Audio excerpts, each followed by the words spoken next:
બધાને જય માતાજી. હવાના વાગ્યા છે 4:30 અને આપણે અહીંથી જાય છીએ ગોંડલ શાક માર્કેટ શાકભાજી લેવા માટે. અને રસ્તા ઉપર જો તો હળવો વરસાદ ચાલુ થઈ ગયો છે, જોઈ શકો છો તમે. રસ્તા પણ ભીના થઈ ગયા છે અત્યારમાં.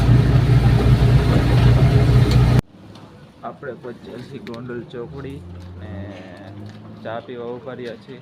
જેટલા અનેડામાં ને ગુંદારામાં છાંટા વરસાદના હતા ને એટલા બધા અહીંયા ગોંડલમાં નથી. હું તમને દેખાડું છું, જોવો એટલા બધા નથી હતા, પણ એથી ઓછા છે ઘણા. એમ ત્યાં જાજા છાંટા હતા.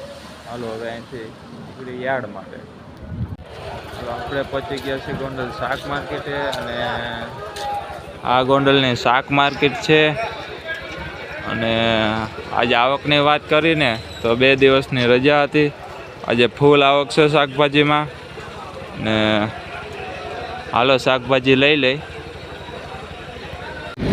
હાલો આપણે ગોંડલથી નીકળી ગયા છે શાકભાજી કરી. અને ગેસની વાત કરીએ તો ગેસ આપણે આજે ફૂલ કરાવી લીધો છે, જોવો શકો છો તમે.